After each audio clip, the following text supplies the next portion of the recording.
أعوذ بالله السميع العليم من الشيطان اللعين الرجيم. بسم الله الرحمن الرحيم. الحمد لله رب العالمين، والصلاة والسلام على أشرف الأنبياء والمرسلين سيدنا ونبينا وشفيعنا أبي القاسم محمد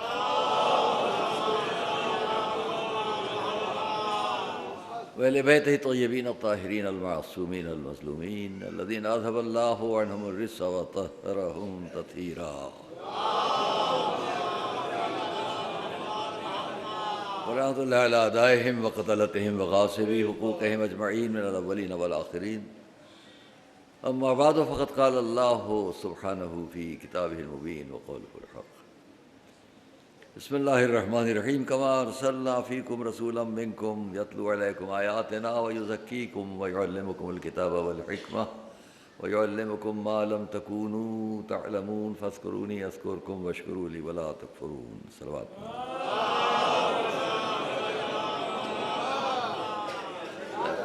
دیکھیے، ہم کہہ دیں کہ ہمیں اپنی اس ملت یا قوم سے کوئی شکایت نہیں ہے اور ہمیں فخر ہے آپ لوگوں پر.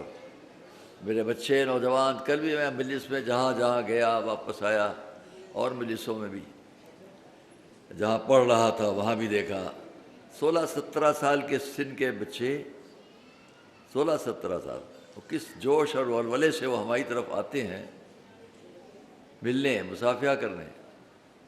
اگر مولویت سے دوری ہوتی تو دور چلے جاتے قریب آنے کے بجائے. یہ دوڑ دوڑ کر قریب آنا یہ ان کا جذبہ نہیں ہے، ان کو تعلیم دیا گیا ہے. تعلیم کس نے دی ہے؟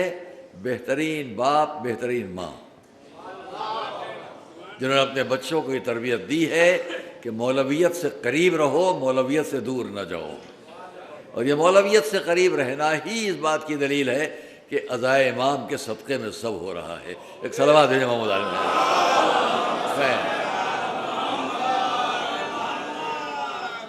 حسن مہدی میاں بچپن سے ہمارے سامنے اتنے سے بڑے ہوئے ہیں، اور لوگوں نے بھی کہاں کہاں ہم سے اس بات کو کہا، سبھی نے ہم سے بہت کہا یہاں سے درمیان. تو اعلان بہرحال پڑھیں گے انشاءاللہ، پڑھیں گے انشاءاللہ.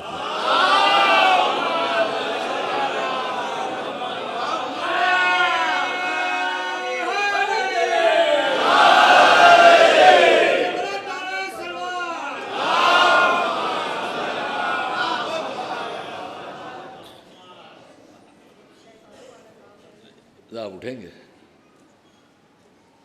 صرف وہ شعر سنا دی، جواب ہے علی. سنائیے اس پر سنائیے، جواب ہے علی. وہ ایک شعر بیٹے آؤ، اچھا لگے گا. بس ایک وہ شعر خالی اسی پہ سنائیے، وہی ایک شعر سنا. زندگی کے سینکڑوں سوال، زندگی کے سینکڑوں سوال، اس کا ایک جواب ہے علی. جی بیٹے، بہت شکریہ. یہی ہے جو ہم سے سوال ہے، اس کا یہی جواب ہے. سوال محمد عالم محمد. دعا کیجیے.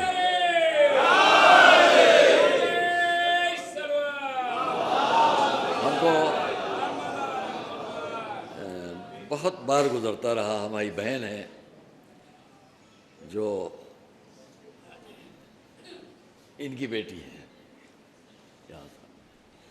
سرکار مفتی اعظم کی بیٹی ہیں. انہوں نے مجھے پہلے دن ٹیلی فون پر رو رو کر بہت ڈانٹا ہے. میں ان کو ڈانٹنا ہی کہوں گا، وہ میری بڑی بہن ہے، ہم سے برابر ہوں گی، لیکن کیوں کہا ایسا؟ اور اس لیے ہم نے اس بات کو عرض کر دیا تھا کہ یہ نہیں کہ کوئی قوم سے، ملت سے، آپ سب بہت اچھے ہیں جہاں جہاں ہیں. بار بار ایک گزارش ضرور ہے کہ مجلس کے تقدس کو بڑھائیے، گھٹنے نہ دیجیے.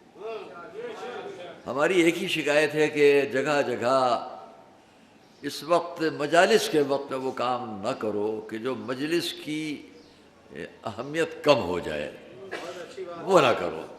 اس لیے کہ مجلس بنیاد ہے. جب لکھنؤ کے حالات خراب ہوئے یاد آ گیا مجھے حسینیہ غفرآباد میں تقریریں تھیں ہم سب کی ہوتی تھیں. ایک دن گھر سے طے کر کے ہمیں لے کر چلے مولانا کلب عابد صاحب قبلہ. بڑا امام باڑہ پورا لکھنؤ جمع ہوتا تھا. یہ بڑی مجالس بند تھیں, 2 سال بند رہی, وہیں سب مجلسیں ہو جاتی تھیں.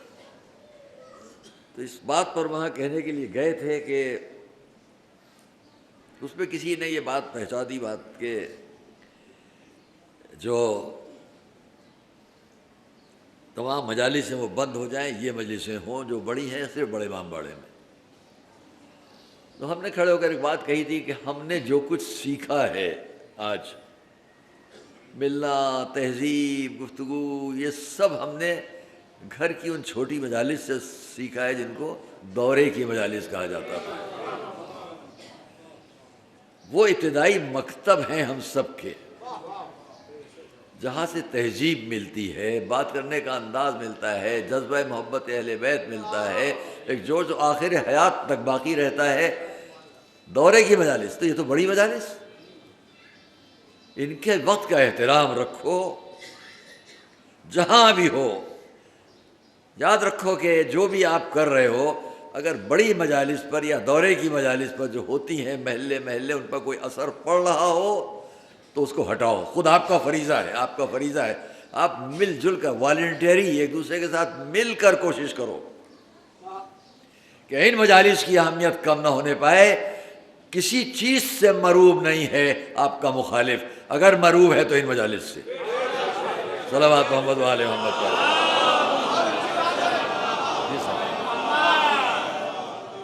یہاں سے جو اسے حق سننے کو ملتا ہے تو اس کی صفوں میں انتشار پیدا ہوتا ہے. یاد رکھنا یہاں سے. ابھی میں عشرے کے فوراً بعد جاؤں گا. اس وقت سے لے کے 8 ربیع الاول تک ہمارے پروگرام سب جگہ, اور کہاں کہاں سے بلاوا ہے, امریکہ, آسٹریلیا, کینیڈا, ہر جگہ. آئیے آئیے آئیے. میں ٹی وی پہ کہہ رہا ہوں سامنے ریکارڈز پر, لیکن میں ہندوستان نہیں چھوڑ رہا ہوں. اور جہاں جہاں بھی جا رہا ہوں ان میں یہ حیدرآباد کے بیٹے ہیں ماشاء اللہ. ہم نے پورا خمسہ ماہ کا سالار جنگ والا چھوڑا آپ کے درمیان. ابھی جائیں گے جہاں پڑھنے کے لیے, اس سے کم مجمع نہیں, اس سے بہت بڑا مجمع وہاں ملے گا مجھ کو. آپ میں سے کوئی نہیں, آپ کے برادر اسلامی, برادر دینی ہوں گے. فرمائش آئی ہے مولانا آئیے گا تو کوئی کمی فضائل امیر المومنین علی میں نہ کیجیے گا. صلوات میں نے محمد علیہ.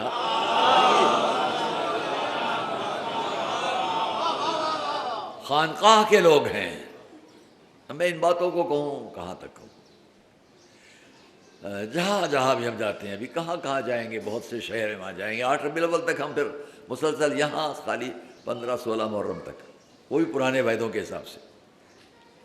الہ آباد جائیں گے, 5 مجلسیں وہاں مولانا کلب عابد صاحب اللہ پڑھتے تھے, پھر 5 میں پڑھتا رہا ہوں.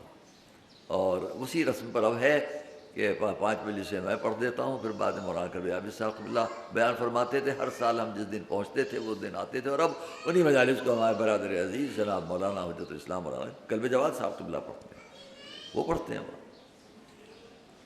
10 لاکھ کا مجمع ہوتا ہے میاں, غور تو کرو. کل جو یہاں ریلی ہوئی ہے اس سے بڑا مجمع, باہر بلا تشبیہ کہہ رہا ہوں, بلا تشبیہ, کس کا مجمع ہوتا ہے؟ تعزیہ لے کر جانے والوں کا. بیچ میں آپ ہوتے ہیں 2-2.5 ہزار. تو ان 2-2.5 ہزار کی اہمیت ان کے لیے اتنی ہے کہ چاروں طرف حصار کر کے لے کے چلتے ہیں. یہ مقدس ترین مجمع ہے, اس کو ٹھیس نہ لگنے پائے. اور ہم ان کو کچھ نہیں سمجھتے, وہ ہمیں اتنا سمجھتے ہیں کہ بیچ میں گھیر لیتے ہیں. 10 لاکھ انسان, 8 لاکھ انسانوں کے بیچ میں آپ کو گھیر کے چلتے ہیں کہ آپ کو ٹھیس نہ لگے. باقی سب وہی. یہ جلوس نکلتا ہے الہ آباد. میں پہلی مرتبہ جب پہلے سال یہاں پڑھا ہوں, میں نے باندھا کی مجلسوں کے بارے میں, عزاداری کے بارے میں پڑھا تھا. یہ نسیم الدین صدیقی صاحب اس وقت بچے تھے, ہمارے سامنے آ کر بیٹھے تھے. خود بیان کرتے ہیں کہ میں تو جو نوجوانوں میں تھا جب میں آگے سامنے بیٹھتا تھا اس مجلس, ایک بھی ہم میں سے نہیں. آگ کا ماتم وہاں کیسے ہوتا ہے؟ ایک ہندو بھائی کے گھر سے راکھ پہلے لی جاتی ہے، تب نکلتا ہے جلوس، اس کے بعد جہاں کنویں کی شکل میں، خندق کی شکل میں کھودا جاتا ہے زمین کو، اس کے اندر آگ بھری جاتی ہے، اوپر نہیں۔ اس میں لوگ اتر جاتے ہیں، اپنے اپنے بچوں تک کو لے کے اتر جاتے ہیں اور آگ اٹھا اٹھا کے اپنے اوپر سے باہر اچھالتے ہیں۔ یہ نہیں کہ آگ کا غسل کرتے ہیں۔ یہ کون؟ نام حسین پر یہ عمل پیش کرنے والے دنیا ہی میں بتلا دیتے ہیں، جو یہاں نہیں جلا وہ آخرت میں کیا جلے گا۔ سن لو جملہ میرا، جو نام حسین پر یہاں نہیں جلا وہ آخرت میں کیا جلے گا، اور جو یہاں جلتے ہو وہ وہاں بھی جلیں گے۔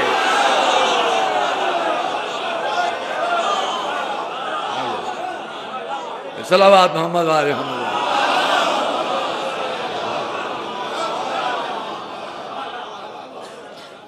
کا ماتم، ہم اسی پر خالی آگ کے ماتم پر آپ کے سامنے اپنی عملی عینی شہادتیں اور گواہیاں پیش کریں، پوری مجلس ختم ہو جائے گی۔ کہاں کہاں میں نے کیا کیا دیکھا، برما، افریقہ، ہندوستان میں مختلف کہاں کا کیا کیا دیکھا، اسی ہندوستان میں لکھنؤ میں، دور نہ جاؤ موہان، آگ کے ماتم پر وہاں کیا ہوا تھا ایک مرتبہ۔ بہت واقعات ہیں عزیزان گرامی، آپ گھبرائے نہیں، پریشان نہ ہوں، انشاءاللہ آپ کا جوش باقی ہے، آپ کا عزم باقی ہے، اور جب تک نام حسین لینے والے اس طرح موجود ہیں کوئی شکست نہیں دے سکتا، اس عزاداری ہے۔ صلوات محمد علیہ وسلم۔ ہم لوگ تو پڑھ رہے ہیں، ہمارے ماشاءاللہ یہ بچے، یہ نوجوان، یہ سب کے سب دنیا بھر میں ایک سے خطیب ہیں۔ اب یہ بیٹھ کے پڑھنا شروع کر دیں تو آپ کہہ دیں گے بھائی کل سے حمید الحسن کی ضرورت نہیں ہے، یہ میں جانتا ہوں، لیکن سب کو ایک ہی چیز چاہیے، وہ ہے۔ آئیے ہم اپنے موضوع پر بات کر لیں کہ دیکھیے، اگر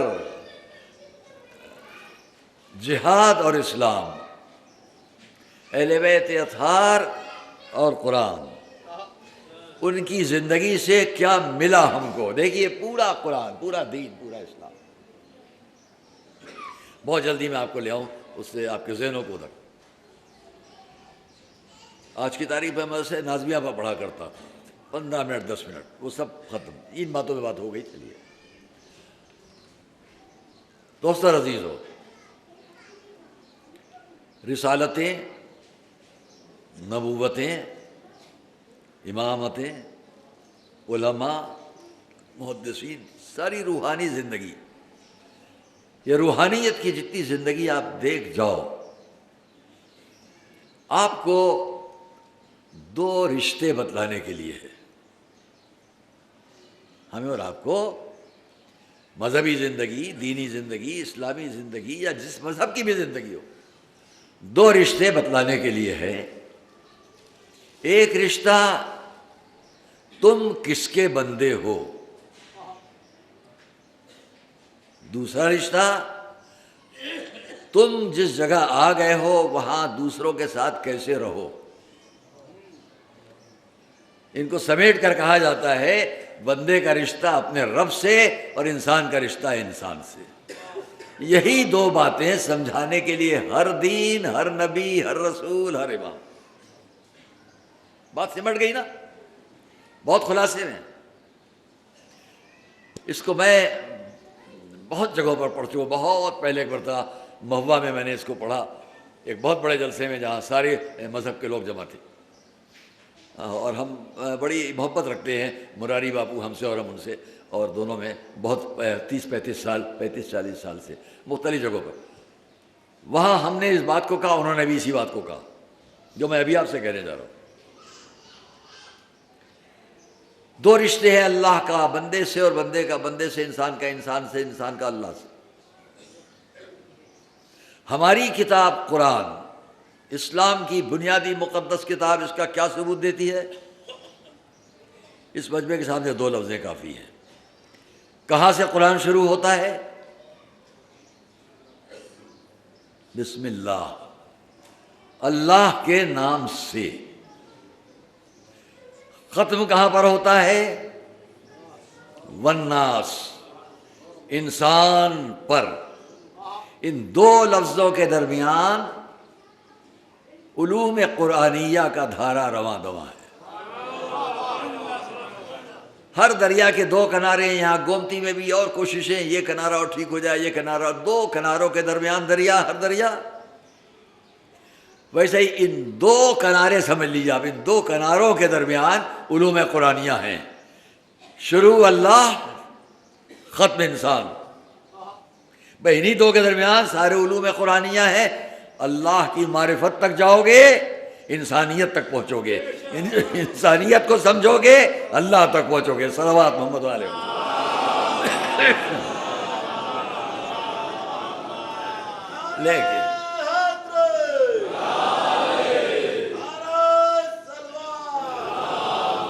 لیکن بات میں یہاں تمام کر لوں کہ دو کناروں کے درمیان جب آپ دریا کے اندر چلتے ہوں تو علوم قرآنیہ کا دریا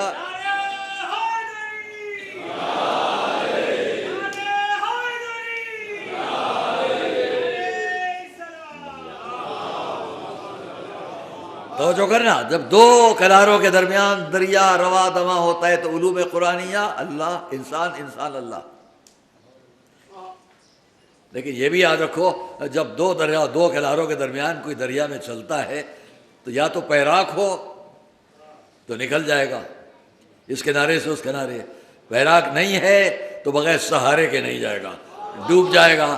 علوم قرآنیہ کی دریا کے لیے بھی بیچ میں ایک کشتی ضرور ہے، اس کشتی پہ آ جاؤ، اس کنارے بھی جا پاؤ گے، اس کنارے بھی جا پاؤ گے۔ صلوات محمد وآل محمد۔ مثل سفینۃ نوح، مثل اہل بیتی کا مثل سفینۃ نوح، میرے اہل بیت کی مثال سفینہ نوح۔ ہم نے آپ کے سامنے وعدہ کیا، اس وعدے کے مطابق بات کو جلدی سمیٹے، اور اس لیے اب ہمارے پاس یہ رشتے بتلانے کے لیے قتل و خوریزی نہیں ہے۔ میں نے اس کو آپ سے کہا، حضور کی 63 سال کی زندگی، ہمارے مولا کی 63 سال کی زندگی، دونوں کی 63 سال کی زندگی میں جنگی مشق نظر نہیں آتی۔ جو سرزمین کا بڑا خاصہ تھا، جو ہے وہی مشق کر رہا ہے۔ یہاں یہ نہیں ہے، نہ علی کو کبھی دیکھا، نہ رسول کو کبھی دیکھا۔ میدان جنگ کے فنون پر مشق کرتے ہوئے نہ انہیں دیکھا، اور تو چھوڑ دو، وقت ہوتا تو آگے کبھی بیان ہوگا کہ ائمہ معصومین میں بھی کسی کو نہیں دیکھا، لیکن جب وقت آیا تو انہوں نے ثابت کر دیا کہ تمہیں بہتر سے بہتر شمشیر زن ہو یا تیر چڑھانے والا ہو، اس سے بہتر ہمارے امام کی بات نظر آتی ہے۔ صلوات محمد علیہ وسلم۔ اور اس لیے یہ تو ہے، دیکھیے میں نے ایک مثال دی تھی آپ کو کہ ہمارے حضور پر سب سے پہلا سورہ کون سا آیا؟ میں کل اپنے مجمع سے 2-1 سوال کروں گا، آج چھوڑ رہا ہوں، بہت زیادہ ہو جائے گا، اور جو جواب دے گا اس کو میں کچھ ضرور دوں گا، وہ چھوٹی سی چیز چاہے 2 روپے والی ہو، لیکن میں انعام میں دوں گا۔ 6 سوال تو نہیں، ایک ہی سوال 2 سوال کروں گا، اور 5 یا 6 افراد کو میں، اب وہاں جو بچیاں ہیں وہ کہیں گی ہمارا کیا ہو، تو وہ پرچے پر لکھ کے رکھ لے، ہم ان کی ایمانداری پر یقین کریں گے، ہم انہیں بعد میں دے دیں گے انعام جو ہوگا، لیکن کل ہوگا یہ معاملہ انشاءاللہ۔ ایک بات ہم یہ بھی کہہ دیں، وہ مسجد پر سامنے آج اس لیے امام حسین نے گنبد کا پرچم، روضہ امام حسین کے گنبد کا پرچم لگا دیا گیا ہے کہ وہاں ہماری جو مستورات ہیں ان کو یہاں تک آنے کی تکلیف نہ ہو۔ یہاں ایک روضہ امام ہمارے آپ کے مولا علی کا ہے، اور ایک روضہ حضرت ابوالفضل عباس کا ہے، اور روضہ امام حسین کا سیاہ پرچم وہ باہر مسجد پر نصب کر دیا گیا ہے تاکہ ہر شخص اپنی برکتیں حاصل کر سکے۔ ایک صلوات محمد علیہ۔ تو کیا ہوا کہ اگر ہم آیات پر نظر ڈالیں، قرآن پر نظر ڈالیں، ہر جگہ ہم کو ایک ہی مفہوم، جلدی میں عرض کر لے جاؤں کہ 114 سوروں میں نے آپ سے کہا کسی سورہ کا نام تلوار نہیں ہے، السیف، نیزہ نہیں ہے، الرمح، چیوٹی، النمل، شہد کی مکھی، النحل، چھوٹی سی مکڑی، العنکبوت، بڑے بڑے سیارے، الشمس، القمر، سب پر ہے، لیکن جہاد، سیف، رم کہیں نہیں ہے۔ فتح ہے، لیکن یہ بھی عجب ہے کہ جس سورہ کا نام الفتح پڑا وہ تلوار کی جنگ پر نہیں پڑا، جہاں صلح ہوئی وہاں پر الفتح رکھا گیا۔ صلوات محمد و آل محمد پر۔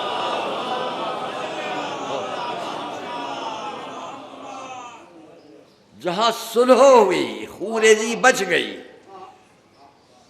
صلح کے ساتھ بہت خون بچا لیا گیا، تو سورہ کا نام ہی الفتح۔ یہ بیچارے آج کے لوگ جانتے ہی نہیں ہیں۔ اللہ اکبر۔ جناب ایسے نہیں ہوگا، ادھر آئیے، علامہ گجرات تشریف لائیے ہماری طرف سے، ادھر آئیے، آئیے آپ ادھر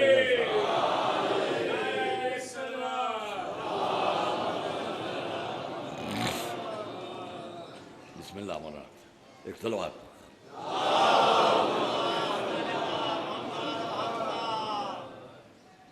الفتح، صلح پر نام پڑا۔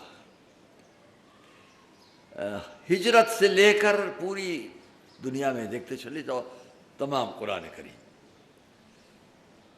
کہ جہاں خوریزی سے بچا لیا جائے۔ افسوس یہ ہے کہ آج اسلامی تصور جو خوریزی سے بچانے کا ہے اسی کو آگے بڑھایا جا رہا ہے۔ بڑھانے والے اسلامی نقابیں چہروں پر ڈالے ہوئے ہیں، مسلمان نہیں ہے وہ۔ میں آپ کے سامنے جنگیں پڑھ رہا ہوں، اور اسی لیے پڑھ رہا ہوں کہ ہر بچے کے ذہن میں بیٹھ جائے کہ جنگ کا مفہوم خوریزی نہیں ہے۔ جنگ کا مفہوم خون کو بچانا بھی ہے اور انسانیت کو بھی بچانا ہے۔ آپ لاکھ نام رکھ لو، جیش، لشکر، ارے بڑے روبداب نام والے رکھتے ہیں، جیش، بڑے روب والے، لشکر۔ یہ بتاؤ کون سا لشکر ہے یہ کون سا جیش ہے؟ بھئی جیش کا ترجمہ لشکر ہے۔ یہ دونوں جہاں یہاں بھی جیش اور وہاں بھی لشکر، میری تو سمجھ میں نہیں آتا ہے کہ نہ یہ جیش محمد ہے اور نہ لشکر طیبہ ہے۔ یہ تو کہہ سکتا ہوں کہ قتل و خونریزی والے لشکر ضرور ہیں، یہ امن و امان والے نہیں ہیں۔ آج ہمارے ملک کے مقابلے میں ہمیں خوشی ہے کہ ہمارے ملک میں ایسا کوئی لشکر نہیں ہے، کوئی لشکر ایسا نہیں۔ کیوں؟ اس لیے کہ وہاں سبق یہی سیکھا گیا ہے کہ جس کے ہاتھ میں تلوار وہی طاقتور۔ لیکن اسلام نے بتلایا جو قربانی کے راستے پر آگے بڑھ جائے وہی سب سے بڑا قربانی پیش، سب سے بڑا کامیاب انسان۔ شب ہجرت، رسول جا رہے ہیں، قرآنی آیتیں، میں قرآنی آیات سے یا ایک آدھ حدیث سے جلدی جلدی بات کو طے کروں۔ حضور شب ہجرت نکلنے سے پہلے کیا ہے؟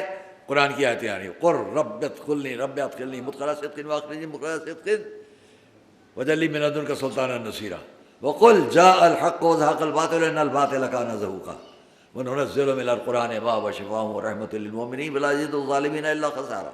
یہ آخری تیسری آیت جو ہے اس کو لکھوا لیجیے گا آپ، کسی بیمار پر کہیں بھی ہو پڑھیے، 3 دفعہ صلوات شروع میں 3 دفعہ بعد میں، اس کو پڑھ دیے شفا ہوگی۔ وَنُنَزِّلُ مِنَ الْقُرْآنِ مَا هُوَ شِفَاءٌ وَرَحْمَةٌ لِّلْمُؤْمِنِينَ وَلَا يَزِيدُ الظَّالِمِينَ إِلَّا خَسَارًا۔ شفا کے لیے قرآن۔ شب ہجرت رسول آیتیں پڑھ رہے ہیں، آگے مدینے، بدر، سب روحانی ہے، مادیت کی فتح کے لیے نہیں ہے کہ ہمارا اقتدار، ہمارا پرچم، ہماری حکومت، اس کے لیے نہیں ہے۔ یہ ہے شب ہجرت۔ کہیے آپ اس کو کہ مجھے جہاں لے جایا جا رہا ہے وہاں بہتر طریقے پر، اور جہاں سے واپس نکالا جائے بہتر طریقے پر۔ تفسیر سب چھوڑتا ہوں۔ بدر، لقد نصرکم اللہ ببدر وانتم اذلہ، بدر میں تم بہت ذلیل ہو رہے تھے، اللہ نے عزت دی، اس نے نصرت دی۔ مسلمانوں کی ذلت کو جو ہونے جا رہی ہے بدر میں، کس کی نصرت سے بچایا گیا؟ صلوات محمد علیہ، کون ہے؟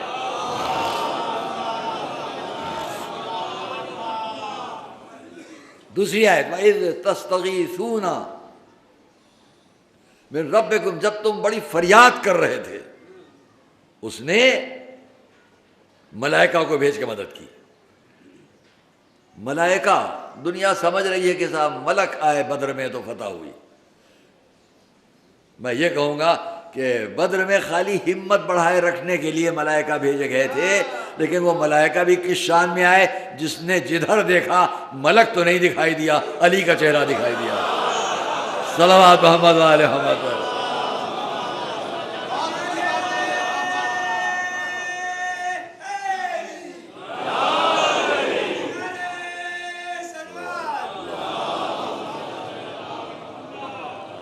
اس پر خالی پڑھنے کے لیے الگ پوری گفتگو چاہیے. بدر ہو گئی، احد میں بھی بہت سی باتیں چھوڑ دی ہم نے آپ کی. اتنا تو ہے کہ رسول نے کیا فرمایا؟ حکم پر اللہ کے ناد علیم مظہر العجائب. آج ساری دنیا کو تحفہ ناد علی احد کے طفیل مل گیا. اگر رسول نہ پکارتے تو آج کون پکارتا؟ جب رسول نے پکارا تو ہم سب کا شرف بن گیا کہ ہم بھی پکاریں یا علی یا علی یا علی. صلوات محمد و آل محمد.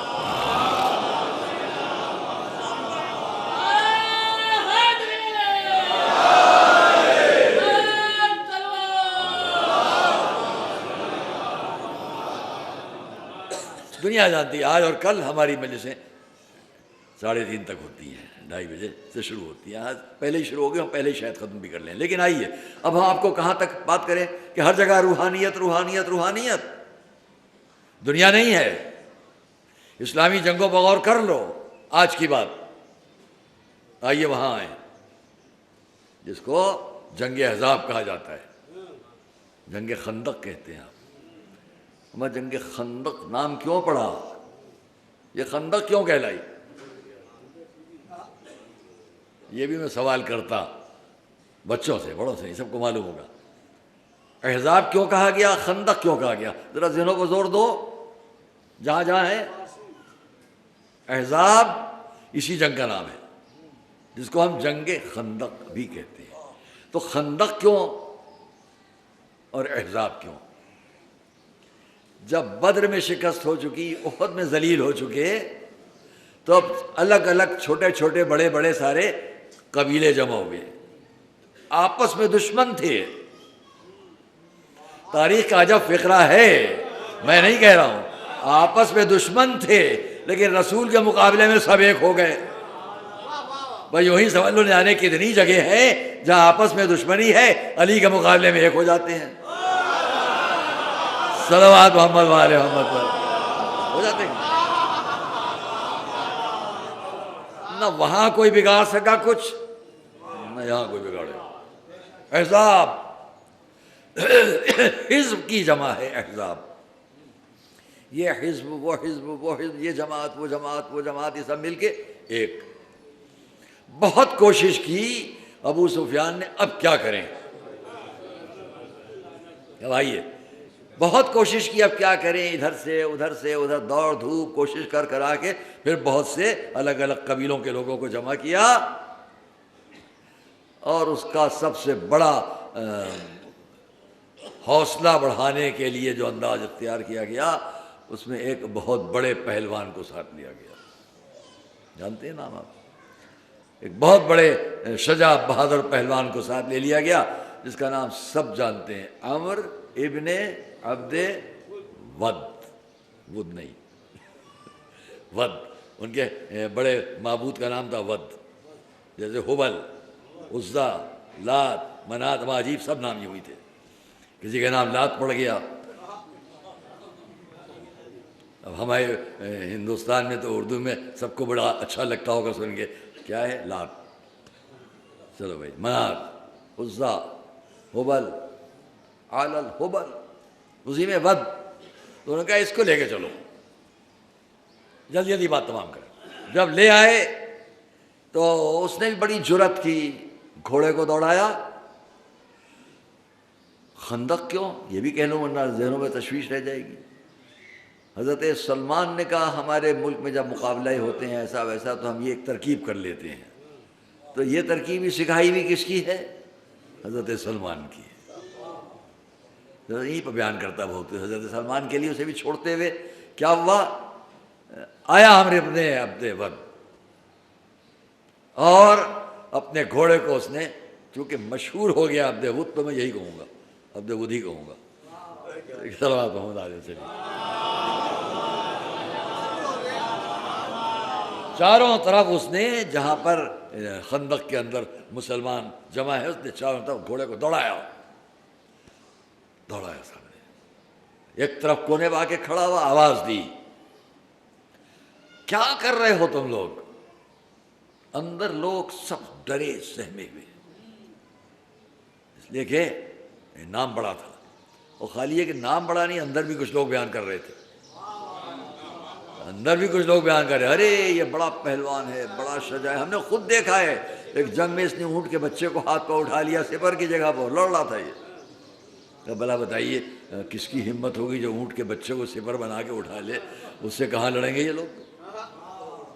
سب خاموش۔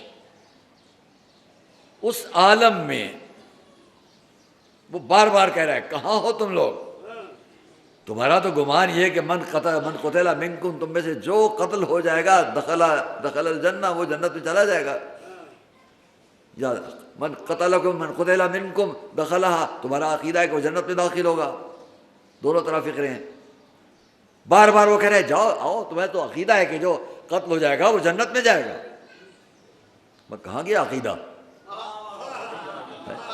مخالف پکار رہے آؤ تاکہ جنت میں جاؤ، کوئی اٹھنے والا نہیں ہے، صلوات محمد علیہ وسلم، کوئی نہیں اٹھنے والا۔ ہم نے پہلے بھی آپ سے کہا جنگ کبھی بھی سننا ہم سے سن لیجیے، ابھی آپ کو اچھا لگے گا اور زیادہ۔ اب غور تو کیجئے کہ مولا وہیں ہیں، چاہنے والے بھی سب ہیں، لیکن میرا دل یہ کہتا ہے چاہنے والے اس لیے چپ ہیں کہ ذرا دیکھ تو لیں۔ رسول جب مولا کی طرف دیکھتے ہیں تو آپ جانتے ہیں منظر کیا ہے، اندر خاموشی، باہروں پکار رہا ہے، دھاڑ رہا ہے آؤ، کون آئے، آتے کیوں نہیں؟ اندر خاموشی ہے، کان نالا روح سے متعر، روایت نے نقل کیا ایسے بیٹھے تھے سروں پرندے ہوں، یوں ہوا پرندہ اڑ جائے گا، اتنا خوف اس میں۔ ہر دفعہ وہ جو اتنی احتیاط سے بیٹھے تھے کہ پرندہ اڑنے نہ پائے، ان کے بیچ میں ہر دفعہ آپ کے مولا اٹھتے تھے اور فرماتے تھے انا لہو یا رسول اللہ، اے اللہ کے رسول میں جاؤں، اس کے لیے میں ہوں۔ تو رسول فرماتے تھے اجلس، بیٹھ جاؤ۔ کیوں بٹھالتے تھے؟ ذرا سب دیکھ تو لیں۔ کئی دفعہ یہ ہوا، ہر دفعہ آپ نے فرمایا انا لہو یا رسول اللہ، اٹھے میں جاؤں، اس کے لیے میں کافی ہوں۔ اگر میں اس کا ترجمہ کروں انا لہو یا رسول اللہ، اے اللہ کے رسول میں اس کے لیے کافی ہوں۔ جو یہ بڑے بڑے قصیدے خوانیاں ہو رہی ہیں میں کافی ہوں، لیکن ہر دفعہ رسول بٹھا دے۔ آخر کو جب کوئی نہ اٹھا، یہاں بڑے تفصیلات ہیں، بلایا اپنے قریب بڑی محبت سے، سر پر اپنے ہاتھ سے ایک امامہ پھروانا، رخصت کیا، اور جانے سے پہلے ایک جملہ برز الایمان کلہ الی الکفر کلہ، کل ایمان جا رہا ہے۔ بھائی اس کو یاد رکھنا، آخر میں ایک حدیث پڑھوں گا، کل ایمان جا رہا ہے۔ علی باہر آئے، میرے اور آپ کے مولا، مگر کس طرح ہے، عجب منظر ہے، گھوڑے پر نہیں، پیدل، پا پیادہ، کہ قریب آئے۔ اس نے دیکھا، بڑے عجیب معاملہ ہے، اس نے دیکھا، پوچھا امانت آپ کون ہیں؟ فرمایا غور کرنا، ساری دنیا اس پر غور کرے، میں نے عجیب منظر یہ دیکھا ہے کہ جہاں جس نے علی کو پوچھا آپ کون، جیسی اس کی حیثیت تھی ویسا جواب دیا کہ میں کون، صلوات محمد علیہ وسلم۔ جس کی جیسی حیثیت، بھئی خیبر میں وہ آیا تھا انا الذی سمتنی امی، مرحبا، میرا نام مرحب رکھا گیا ہے، تو اس نے اپنی ماں کو یاد کر کے کہا مرحب میرا نام ہے۔ مولا نے کیا جواب دیا؟ انا الذی سمتنی امی حیدر، میری ماں نے میرا نام حیدر رکھا ہے۔ تو جہاں جیسی بات ہو، وہ ایک اور بڑی بات کی تھی، تو وہاں عبد المطلب کی بات کی گئی. یہاں کیا ہے؟ اس نے پوچھا من انت، آپ کون؟ چونکہ اس کی زبان سے کچھ کہلوانا ہے، توجہ کرنا. اس لیے مولا نے کیا فرمایا؟ انا علی ابن ابی طالب.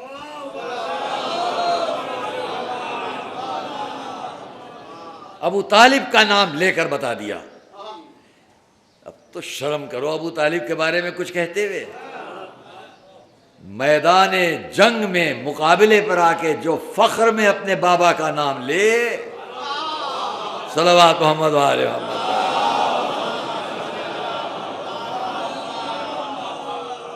ہم یہ بھی سوال اپنے مجمع بعض بچوں سے کر سکتے ہیں، جنگ احزاب کس سن میں ہجرت کی ہوئی؟ حضرت ابو طالب کا انتقال کب ہوا؟ ہجرت سے 3 سال پہلے حضرت ابو طالب کا انتقال، اور جنگ احزاب سن 5 ہجری میں 8 سال گزر چکے ہیں. اور میدان جنگ میں پوچھتا ہے آپ کون؟ میں ابو طالب کا بیٹا علی. کیونکہ کچھ کہلوانا ہے. اس نے کیا کہا؟ اچھا آپ نے ان کا نام لیا، انہو کان علی صدیقہ، وہ تو میرے دوستوں میں تھے. انا اکرہ ان اقتلک، میں کراہت رکھتا ہوں اس بات پر کہ میں تمہیں قتل کروں، میرے دوستوں میں تھے. ابن ابی الحدید نے بھی لکھا، اپنے استاد نے ان کے بھی لکھا، اوروں نے بھی لکھا کہ جھوٹ بول رہا تھا یہ، جس کا جواب مولا نے ایک فقرے سے دے دیا. کیا بول رہا ہے تو؟ ایمان کی کفر سے کیا دوستی؟ صلوات محمد وآل محمد. بڑی بات ابن ابی الحدید نے لکھی یہاں پر کہ جب اس نے یہ کہا تو اس لیے جھوٹ تھا کہ جنگ بدر میں بھی یہ تھا، علی کی تلوار کی کاٹ دیکھ چکا تھا، جنگ احد میں آیا ہی نہیں، اور اب بدر میں، اب خندق جنگ احزاب میں لایا گیا، بڑی محنت سے لایا گیا تھا. تو جب وہاں تھا تو پہلے کیوں نہیں کہا؟ اس کے بعد کیوں نہیں کہا؟ یہ آج کیوں؟ صرف اس لیے کہ اپنی شجاعت پر ناز نہیں تھا، علی سے خوف حاصل کر رہا، خوفزدہ ہو رہا تھا، اس لیے اس نے واسطہ دینا چاہا. اب مولا نے کیا فرمایا؟ اچھا سن، یہ سب بات چھوڑ، میں نے سنا ہے کہ میں جہاں بھی کسی سے اگر کوئی بات ہو جائے وہ تو اس سے 3 سوال کر لے تو اس میں سے ایک کا جواب دیتا ہے. اب میں یہاں مجمع سے سوال کرتا، پھر غور کرنا، پورا سماعی پوری گفتگو کی سبق ہوتی ہے کہ میں جگہ جگہ اپنے مطلب کے معافی سوال کر لوں جو میرا موضوع ہے. سوال آپ سے کروں گا نہیں، بیان کر جاؤں گا. پوچھا تو 3 سوالوں میں سے ایک کا جواب دیتا ہے، بہت غور سے سننا. اگر اسے یاد رکھ لیا آپ نے تو میرے موضوع کی آپ کے سامنے وضاحت ہو جائے گی. ہم نے سنا ہے کہ 2-3 سوالوں میں سے ایک کا جواب دیتا ہے. اس نے کہا ہاں بتائیے. کہ پہلا سوال میرا یہ ہے کہ تو اسلام قبول کر. کہ یہ تو نہیں ہو سکتا. فرمایا دوسرا سوال یہ ہے کہ تو چلا جا. کہنے لگا یہ بھی نہیں ہو سکتا، عرب کی عورتیں مجھ پر ہنسیں گی. فرمایا تو پھر مقابلہ کر. اب جو اس نے جواب دیا وہ چھوڑتا ہوں، جہاں میں آپ کے ذہنوں کو خالی متوجہ کرنے کے لیے یہ 3 سوال 3 میں یہی ترتیب کیوں ہے میں بیان کر دوں گا، مگر آپ اپنے ذہن پر زور دیں. یہ ترتیب کیوں ہے؟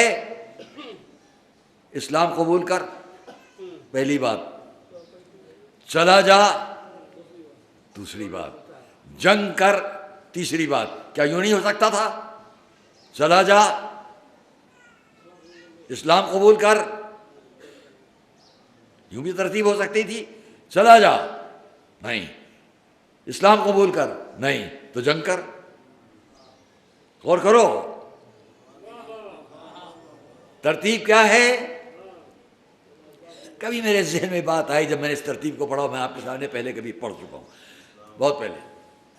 پہلا سوال، تو 3 سوالوں میں سے ایک کا جواب دیتا ہے. پہلا سوال قبول کرتا ہے 3 سوالوں میں سے ایک کو. پہلا سوال اسلام قبول کر، کہ یہ نہیں ہو سکتا.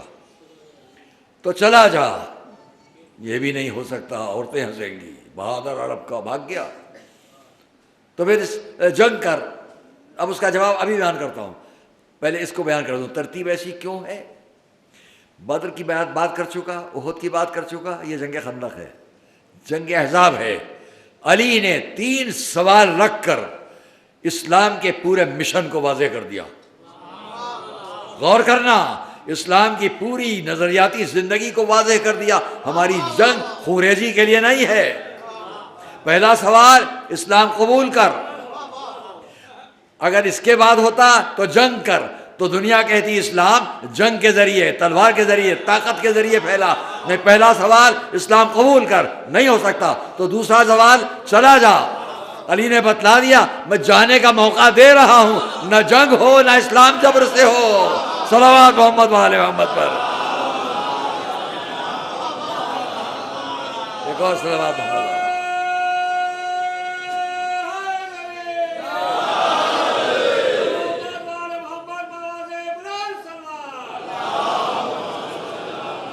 ہے بات صحیح کہ اسلام قبول کر جنگ کر.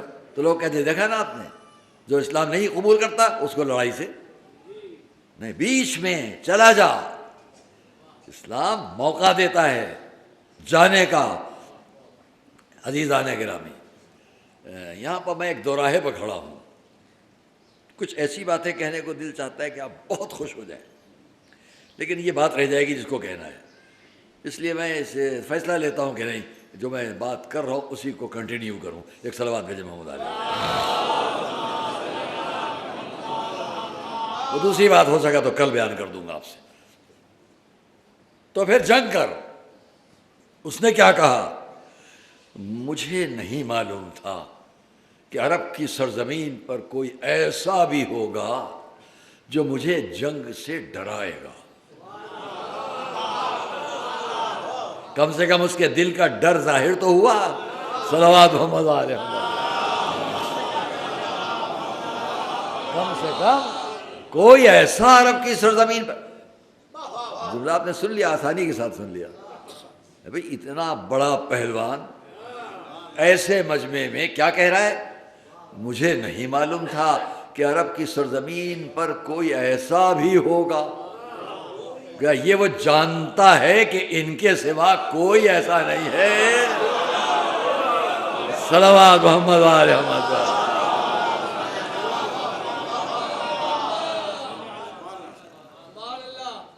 اب بہت تفصیل سے باتیں کرنے کی تھیں، مجھے اپنے وقت کا خیال ہے جس کے اندر بات ختم ہونا ہے، اس لیے بات کی مجلس میرے سامنے ہے.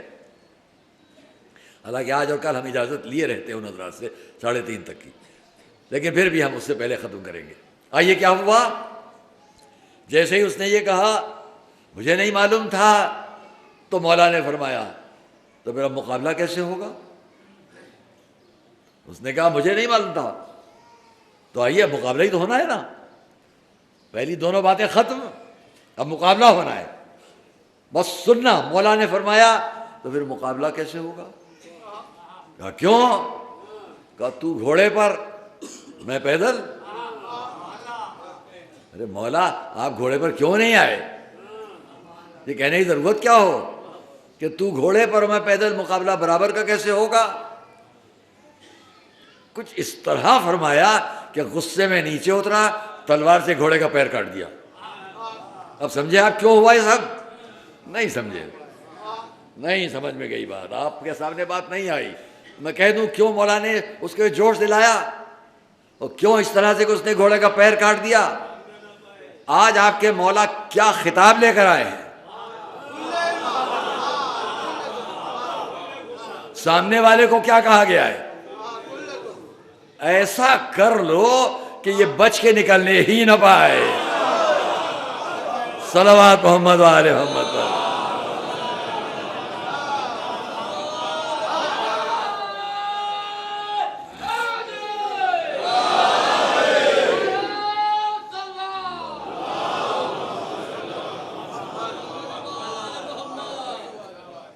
بچ کے نکلنے نہ پائے، اس لیے کہ کل ایمان. اور مولا کی عادت آپ جانیں، بھاگتے ہوئے کو دوڑا کے کبھی نہیں قتل کیا. جب بھاگتے ہوئے کو دوڑا کے کبھی نہیں قتل کیا مولا علی نے، تو آج بچ کے نکل جاتا اگر یہ گھوڑے پر ہوتا. لہذا پہلا انتظام یہ گھوڑے سے نیچے اتر آئے، دوسرا انتظام اس کا گھوڑا بھی ایسا ہو جائے جانے کے لائق ہی نہ رہ جائے۔ اور پھر یہی ہوا کہ کچھ دیر میں تلوار چلی، مولا کے سر پر بھی زخم آیا، اور پھر یہ ہوا، اور اس کے بعد آپ نے وار کیا تو اس کا پیر کٹ گیا۔ جب پیر کٹ گیا تو اس عالم میں بھی اتنا غصے میں تھا کہ پیر اٹھا کے جب غصے میں پھینکا مولا پر، ان پر نہیں پڑا، جا کے سامنے کے ایک اونٹ کے پیر پر پڑا، اس اونٹ کا پیر ٹوٹ گیا۔ تاریخ ہے، سب ہو گیا، مجھے اب اس کے آگے نہیں کہنا کہ مولا نے کیا کیا، وہ آپ کو معلوم ہے۔ ہاں اتنا ہوا کہ جب مولا واپس چلے تو کچھ لوگ جو قریب آ گئے تھے دیکھنے کے لیے کہ کیا، یہاں پر میں ایک بات کہا کرتا ہوں کہ بہت سی روایتیں کتاب میں لکھی ہوئی ہوتی ہیں، میری اپنی نظر ایک تاریخ کی روایت ایسی ہے جو زمین پر لکھی ہوئی ہے، کتابوں میں ملے گی، یہ اصول کافی، یہ تہذیب، یہ استفسار، یہ بخاری، یہ مسلم، یہ وہاں ملے گی۔ میں جو روایت آپ کے سامنے پیش کرنے جا رہا ہوں وہ کتابوں میں بھی ہے اور زمین پر بھی بچھی ہوئی ہے۔ آپ کہیں گے یہ کون سی روایت ہے زمین پر بچھی ہوئی ہے؟ بتاتا ہوں آپ سے بھی، میں روایت نہیں پڑھوں گا، زمین پر بچھی ہوئی روایت دکھا دوں آپ کو، آپ خود ہی سمجھ جائیں گے کیا بات ہے۔ ایک صلوات پڑھیں محمد والے۔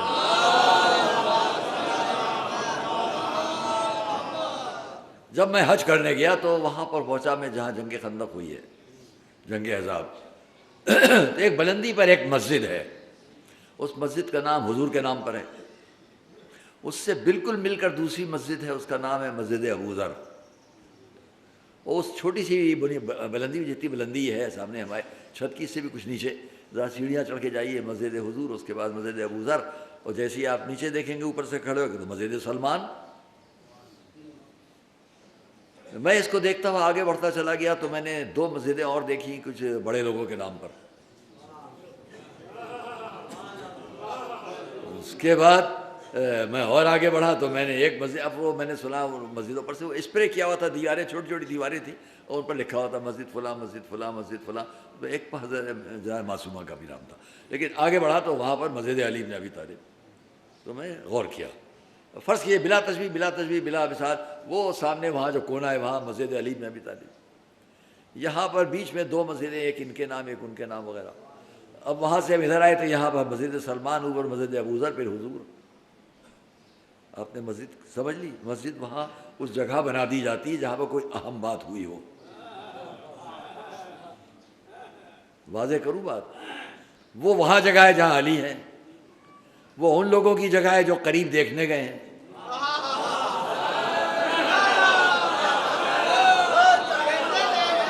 صلوات محمد علیہ وسلم۔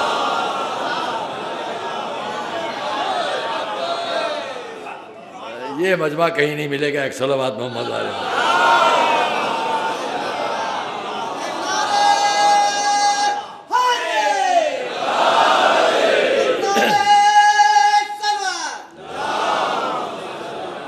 میرا وہاں باہر جو میرا مجمع ہے توجہ کرے گا، وہ سامنے کونے پر مسجد علی، کیوں؟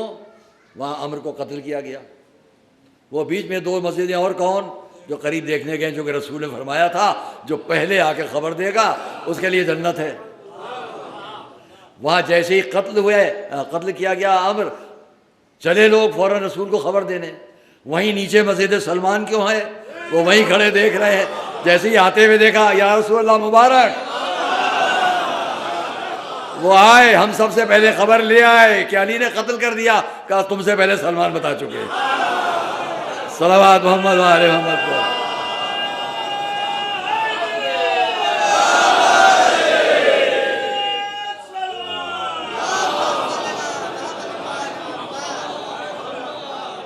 بشارت جنت ہے جو پہلے خبر دے دے، وہ سلمان کی قسمت تھی۔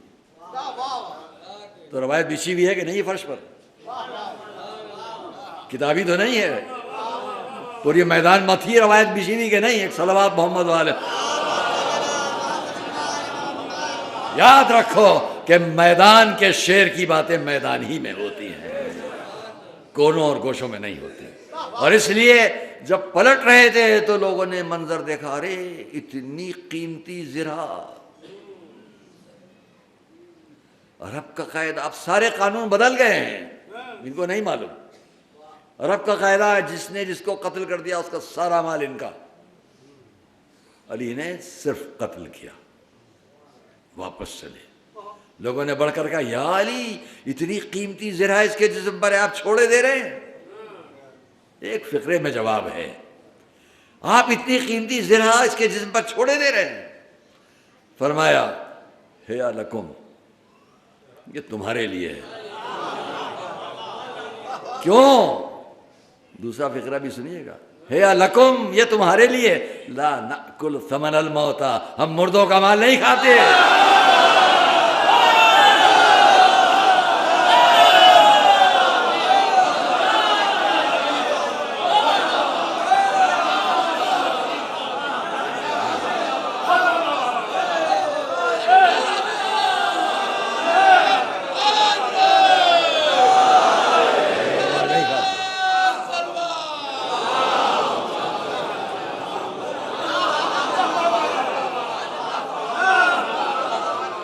صلوات مل کر سب محمد والے ہوں۔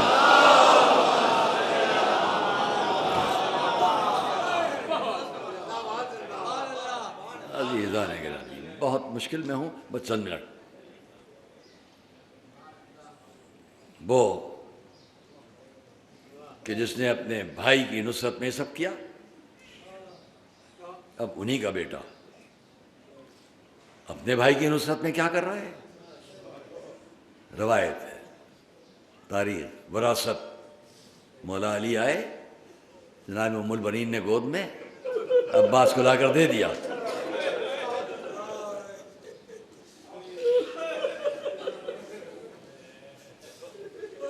سامنے کھڑی دیکھ رہی ہیں، علی سفر سے آئے ہیں، مولا یہ لیا علی نے۔ تاریخی منظر یہ، جھکے، چھوٹی چھوٹی کلائیاں حضرت عباس کی نکالی، چومنا شروع کی۔ اب جو چہرہ بلند کیا تو ام البنین نے دیکھا علی کی آنکھوں سے آنسو بہ رہے ہیں۔ آقا کیا میرے بچے کے ہاتھوں میں کوئی عیب پایا؟ نہیں ام البنین، میں دیکھ رہا ہوں کہ تمہارے اس بچے کے یہ بازو نصرت حسین میں قطع ہو۔ سند مل گئی ام البنین کو، تمہارے اس بچے کی بازو نصرت حسین میں قطع ہوں گے۔ ام البنین جب گھر میں آئی ہیں پہلی بار تو پہلے دروازے پہ اتری، ڈیوڑی کے چوہے بوسے دیے۔ دنیا کی کوئی دلہن اس شان سے گھر میں نہیں آئی ہوگی جیسے ام البنین آئی ہیں۔ پہلے ڈیوڑی کو چوما، اندر آئیں جس حجرے میں حسنین، کچھ بیماری کی کیفیت تھی، دونوں شہزادوں کی آئیں، آ کے دونوں کو بٹھا کر پہلے پیشانی کو چوما، ہاتھوں کو چوما، چاروں طرف 3 دفعہ پلنگ کے پھری، اس کا سامنے ہاتھ جوڑ کے کھڑی ہو گئی۔ شہزادوں یہ نہ سمجھنا اس گھر میں کچھ بن کر آئی ہوں، یہ نہ سمجھیے گا اس گھر میں کچھ بن کر آئی ہوں، لباس دوں، غذا کا انتظام کروں، خادمہ بن کر آئی ہوں۔ یہ جذبہ دوستوں اور عزیزوں، میں آپ کے سامنے آج کی تاریخ ایک واقعہ بیان کیا کرتا ہوں، وہ واقعہ بیان کر دیتا ہوں اور شاید اسی پہ بات ختم بھی کر دوں گا۔ ہمارے ملک کے بارے میں کسی ایک بڑے مورخ نے لکھا، بڑے عالم ہیں، میرے پاس ہے تحریری شکل میں، لکھا انہوں نے کہ عاشور کا دن تھا، ایک بستی میں چاہنے والے اس تلاش میں تھے کہ کسی ایک ایسے شخص کو لے آئیں جس کو شبیہ ابو الفضل عباس بنائے۔ بستی میں ایک جوان تھا جو کچھ اسے قد و قامت اور حیت کے حساب سے، جا کے اس سے کہا، ان نوجوانوں نے، کیا تم ایک بات منظور کرو گے؟ کہا کیا؟ کہا ہم لوگ آج عزاداری کر رہے ہیں، کیا تم اس کا امکان ہے کہ تم ہماری اس بات کو قبول کر لو؟ ہم حضرت عباس کی شبیہ بنانا چاہتے ہیں، تمہیں بنا دیں؟ جیسا آپ کا اختیار ہے، اگر آپ ایسا سمجھتے ہیں۔ لے گئے، اسے شبیہ بنایا، لیکن اس کا باپ شدید دشمن اہل بیت تھا۔ جب آیا گھر میں تو اس نے یہ سب سنا کہ بیٹا شبیہ بنا تھا، تو اس نے بلایا قریب، کہا کہ میں نے ایسا سنا؟ کہا ہاں۔ تو تلوار نکالی، کہا پھر مکمل شبیہ بن جا، اپنے ہاتھ بڑھا، اگر تجھے بڑی محبت ہے تو مکمل شبیہ بن کے دکھا۔ ماں قریب آ گئی، اس نے کہا یہ کیا کر رہا ہے، کیا تجھے شرم نہیں آئے گی معصومہ سے، سیدہ سے ایسی دشمنی کرائے؟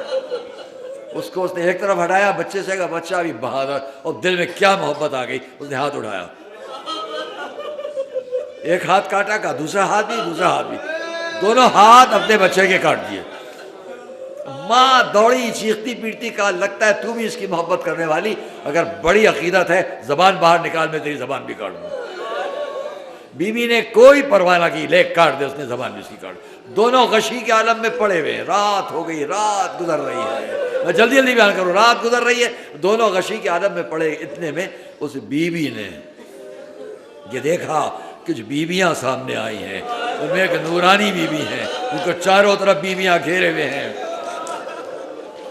آئیں اور آ کے اس بی بی کو اشارہ کیا کہ اپنی کٹی ہوئی زبان اپنے دہن میں رکھ لے۔ جب ایسا کیا، اشارہ کیا، اس نے دیکھا میری زبان صحیح حالت میں ہے۔ میں ایک مرتبہ پوچھا کہ بی بی آپ کون ہیں؟ بی بی آپ کون ہیں جس نے اتنی مرحمت ہمارے ساتھ کر دی؟ کہا تجھے نہیں معلوم، میں اسی کی ماں ہوں جسے کربلا میں شہید کر دیا گیا، میں حسین ابن علی کی ماں ہوں۔ جلدی سے ہاتھ جوڑ کر کہا بی بی میرے بچے کے ساتھ بھی یہ سلوک ہوا ہے، اس کو بھی شفا دے دیجئے۔ کیا جواب ملا؟ تجھے پرواہ نہیں کرنا چاہیے، اس کا بھی کوئی آقا ہے۔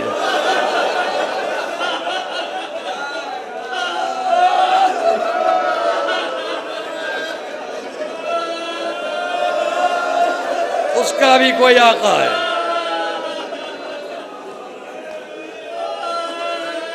دیکھا وہ بیویاں نظروں سے غائب ہو گئی، جلدی جلدی وہاں گئی جہاں اس کا بیٹا تھا، دیکھا صحیح حالت میں بیٹا بیٹھا ہوا ہے، دونوں بازو بھی صحیح ہے۔ بیٹے تمہارے بازو کس نے ٹھیک کیے؟ کہا مادر گرامی جس نے آپ کی زبان ٹھیک کی۔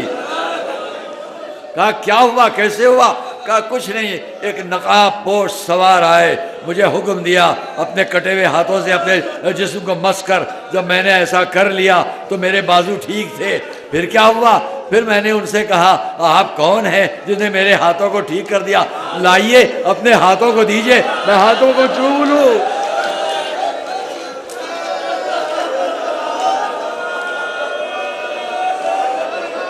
اپنے ہاتھوں کو دیجئے کہ میں آپ کے ہاتھوں کو چھوؤں۔ ہاں دوستو، بات ختم ہو گئی، جواب ملا، اے میرے بھائی میں تجھ سے شرمندہ ہوں، میرے ہاتھ کربلا میں کاٹے جا چکے ہیں، ہاں تیرے ہاتھوں میں کیسے دوں؟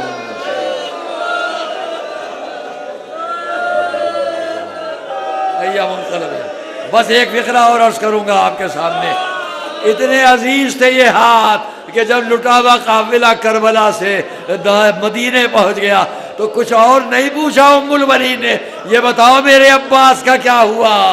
جب لوگوں نے جواب دیا ہاتھ کاٹے گئے نصرت حسین میں، بس سن کر سر پر ہاتھ مارا، ہائے تم اس وقت کیوں نہ آئے جب میرے عباس کے بازو سلامت تھے؟ کسی کے ہاتھ میں ہمت نہ ہوتی جو کٹے ہوئے ہاتھوں کے ساتھ عباس کے ساتھ